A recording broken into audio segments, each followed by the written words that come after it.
Whoa, it's Wulzy. Welcome back to the Geometry Dash 1.0 building video series episode. I forgot how to speak. So, last time we made this weird cube thing, which I had to nerf a bunch because it was pretty much Extreme Demon. I'll show you the level in full right now. We have, that's not the practice mode button. Yeah, this part should no longer be Extreme Demon. It's kind of messy, but that's the style that I want to continue with, I think. We have a long way to go with this. There we go.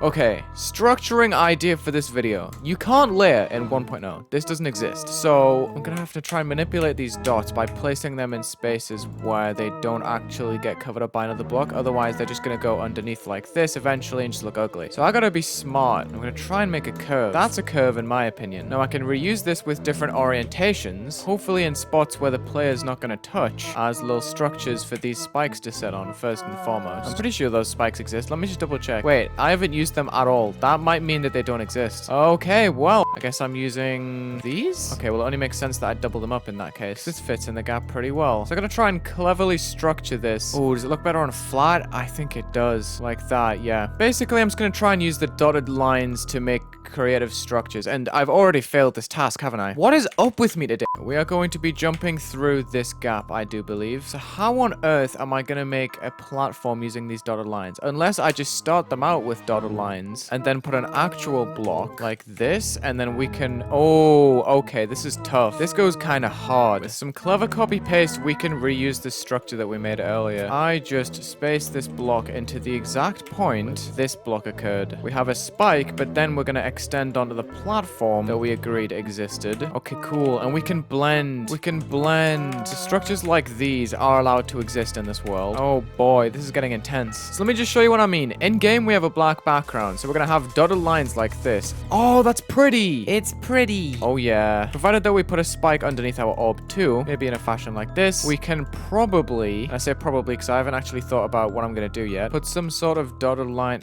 See, it's difficult. Okay, so we put the dotted lines in a spike shape above the spike. Yeah, I think that's gonna be the way forward. Look at that. It's certainly interesting. What I could do instead though is make shapes like this. Oh, so many decisions. That could honestly be our design. Oh, and in the middle we can put cool details like so. Move it down in on itself. Yeah, like that. So we're gonna have two pulsing circles or whatever inside. Oh, it has to be on default. I can't change the color of these. I forget. So let me just double check how this looks with player colors and stuff.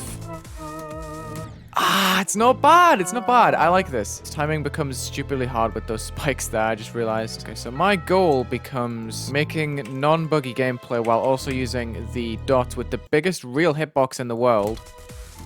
I like that, you know? It's kind of secluded. Okay, so I need a new block in here. I'm assuming I can slide on this. 1, 2, 3, 4.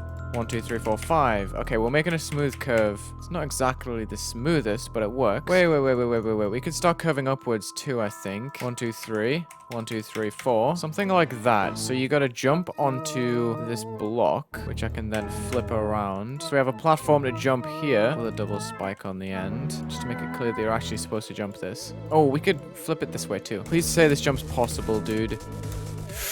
Ooh! Okay. What I might do is make us jump this spike and then have a double orb up into this portal where you have to hold and make another jump. Does this seem unreasonable? Woo! This is definitely doable. Alright, we get the boost to the point where I can reuse this kind of opening and make it so only if you hit all 3 orbs and jump correctly, you make it into this landing. Yes! This is the way forward. And this remains so minimalistic. It's beautiful. Ooh, and I can put the circles there. Okay. I gotta use more of these curve things because they're actually heat. It's just hard to use because of the hitboxes everywhere. This should be a fine jump.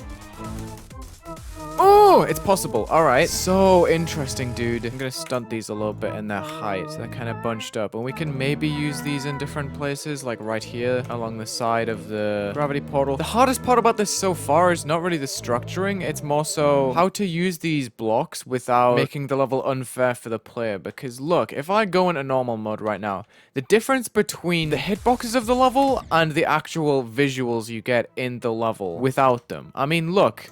You get so much less. Okay, this is fire. These circles act as such good deco. The ones that just sit in the middle. You don't usually see this in a 1.0 level, so I do quite like it. So my main priority right now is to make a cool looking maze. One of my tactics right now is to take existing structures and apply the different ones I've made. Right there, I can now extend this out a little bit, and it becomes a totally new structure with a slight curve. Okay, so my option here is going to be to jump pretty late and make it onto this block, or be able to cut down to the bottom. Oh, this is kind of hype. I like it. And then this can be timed super easily. I can now put a portal up here and put a double spike. It should be fine. It doesn't play quite like I'd hoped. Okay, so these are in groups of 4. So then when it spreads out, I should probably extend it by +2 every time. So then we have 12, 14, just to make it super obvious that it's meant to be a curve. And we can probably flip it at this point. So it starts to go back up, making sure that we go a block and a bit. I'm just playing games at this point, like...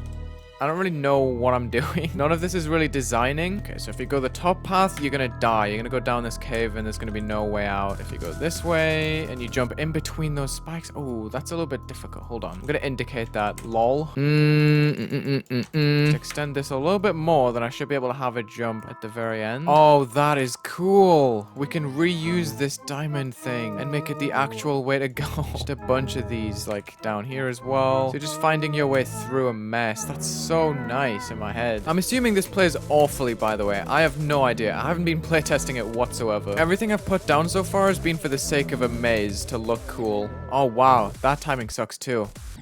Dude, come on now. Stop being like that. Oh, you can't make it through there? Come on. Come on.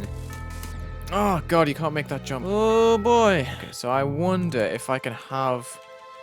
you see, I can game this just enough to where I can have some more spike blocks so close. Because the overlaps don't matter as long as it doesn't cover up the tiny little corner piece on the top. Then that's when we've got an issue. So that's all I need to do. So I can copy more of that. Oh my goodness, it's so cool. I gotta take this whole curve thing, dude. It's so satisfying. If I just take that and start putting vertical spikes on the curved edges and maybe dropping some big rods at the same time... That goes hard. This thing is barely visible in game, but it definitely can be. Okay, so we extend this a little bit using the same kind of curvy look that it did before by extending the outer pieces further. Can indicate a jump on the edge, but all of this is just going to lead us to death. You see, I'm nothing more, nothing less than a troll, but at least I'm a cool looking troll at that. Gotta keep on including that type of nonsense that leads me nowhere. Okay, so we have a new platform, and then we just reuse the troll bridge. I'm going to deem this. Sure, I'll put an orb down here. Why not? Because then that raises suspicion on the actual path. You see the orb and you're like, damn, maybe I have to go and get that. I can put an orb here too, which goes up. Oh, dude, imagine you go down here. This is just going to lead to more nothingness. Why do I find this so delightful to create? Give me some of these blocks. I'm going to decorate it up there just so it looks even better. So it's even more convincing. Okay. Now that I'm done trolling, pretty much, probably about time that I start actually decorating my, level. But this was fun. I like doing stuff I've never done before in the editor. Wait, another fake can be added. Boom. If anyone plays this without watching the video, they're gonna be so confused. Why does this random 1.0 level have a bunch of secret ways for no reason that lead nowhere? Nowhere at all. Because this part went from 0 to 100 real fast. Oh, you don't hit that. I'm silly. Oh, God, I can't even do it, dude. All right, I'm nerfing this a little bit. I'm putting a yellow orb just to incentivize you to click more. Okay, I'm going to try and take every single different way. Okay, this is way number 1. You go up to the top and you get stuck and die. This is way number 2. You hit all of these orbs. If I can even do it properly, there we go. And then you get stuck at the top. And you can probably try and jump there, but it's not going to work. It's just going to send you there. This is supposed to be the way up. Yeah, if you hit the second yellow orb, you just get stuck up here. And you can probably get into that yellow portal, but it's a bit difficult. Yeah, okay. But what you're supposed to do is hit this yellow. You can hit this yellow and die, but you're supposed to hit just one. Then there's the top path, which is actually pretty difficult to get to. I should probably nerf that. Yeah, you can't even do that. Okay, that needs fixed. But if you hit this yellow, you go down to this blue, which you can hit another yellow orb of, but you're just gonna get stuck again. The actual way is to jump and then jump again, and then you just jump out of that little pathway, which I unfortunately died to somehow. Not sure how that happened. There we go. And the song goes quiet. Isn't that wild? The song hasn't been quiet in so long in this series. I actually cannot speak today, and I can't even select the right thing. I'm trying to place a stop pause, damn! This would be an epic closer to the maze, in my opinion, just to hold like that, because it flows pretty well. It just feels very miscellaneous. You just drop through. What I could do is just put a giant wall after the cube portal, which is probably what I'm going to do. Just like this, just to make sure that no one passes, and this tiny gap is the only way to get through this entire thing, because I can extend this to the ground too. No way that's actually what happens. I don't believe that for a second, dude. What? Wait, that could be a sick secret, though. Okay, so what I need to do now is just make like a funny little drop out the level, just as an Easter egg, by rotating what I already did horizontally and just putting it vertically, like so. I like it when a level has stuff to explore, so I guess I'll just leave this in as like a little Easter egg, just because I had so much fun building this episode. I'm just gonna do the exact same thing again, where it's like, oh, you think you found the way? Nope, you're dead. I'm such a troll. I know. We just have a nice transition out into this dark corner piece. Oh, riddled part. Can I do it? Yes, I can. And I'll just take the secret exit just to show you. Oh, nah, I'm not going to make it. Damn it. Oh, well, that was fun. I basically made a maze in 1.0. I think that's just neat. I like the way it looks in the editor, too. It's very menacing compared to the rest of the level. Oh, my God. Just look at it, dude. Anyway, thank you so much for watching this Geometry Dash video. Check the links in the description. Leave a like and subscribe. And have a good day.